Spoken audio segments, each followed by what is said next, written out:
Time to shine yet another flashlight into the darkest corners of every Metallica recording, the bass part, one last time. Stick around.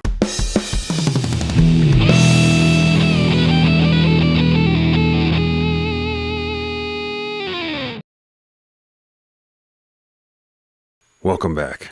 If the episode for Dyer's Eve was the last episode of the series, think of this as the first of two epilogues. The first of two Downton Abbey movies that took place after the series ended, or for those of you who remember, the first of two Brady Bunch reunions.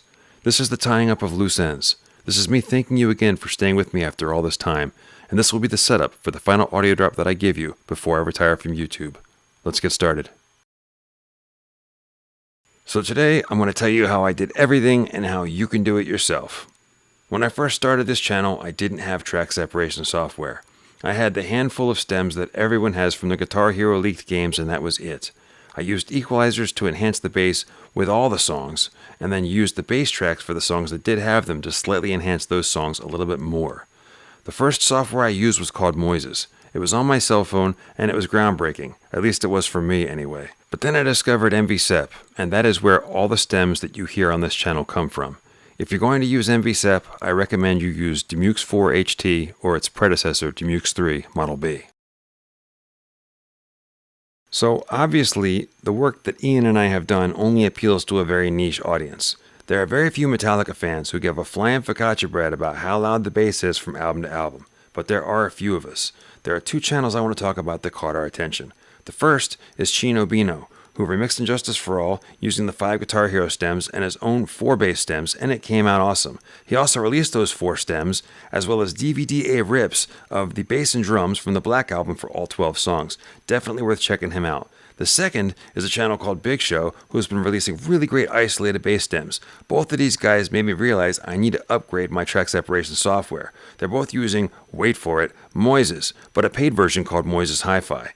Anyway, these are the channels that Ian and I watch because they're doing great work. I suggest you pay them a visit as well. Give them a like and a subscribe. Now, I don't want to say that one is better than the other. They're both great at what they do. MVSEP is free, it's great at isolating octaves and high notes, it's also great at detecting rhythm patterns. Where it lacks is tone. It too often steals rhythm guitar tone to fill in missing bass, which works when the alternative is having nothing. Moises Hi-Fi is $30 a month. It's great at detecting rhythm patterns and oftentimes nails it on bass tone. Where it lacks is detecting and isolating octaves and high notes. It also has an annoying flaw of giving too much low frequency, making it overwhelming in mixes. So tone versus EQ, whereas Moises can nail it on bass tone, it often misses the high notes and creates too much low frequency. And where MVSEP can nail it on the octaves and high notes, it often misses tone but nails it on the EQ shapes.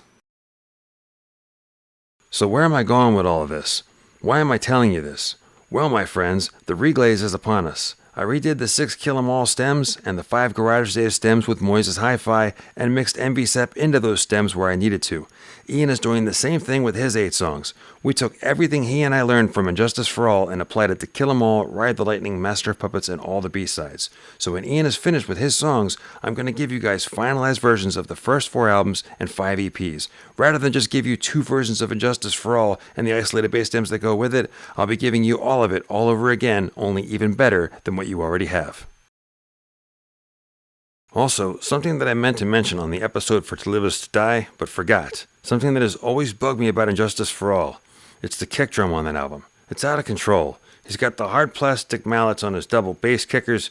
It's more of a click than a kick, and most notably on To Live Is To Die. The good news is that when paired with Jason's bass track, the one that Ian created out of thin air, the bass greatly cushions the impact of that obnoxious kick drum. Thanks, Jason.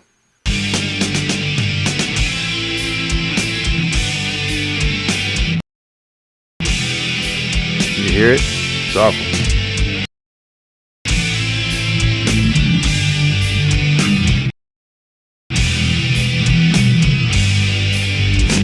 Softened by the bass. That's going to do it for this week. There is no music to accompany this video because I'll be giving you all the audio with the very next, last, and for now, final video. In the meantime, thank you so much for watching. Please like and subscribe. This is the Metallica Re-Remastered series. Stay tuned for more.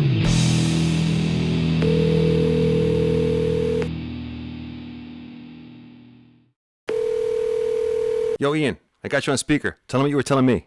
Diddly diddly diddly diddly diddly diddly diddly diddly diddly diddly diddly diddly diddly diddly diddly diddly.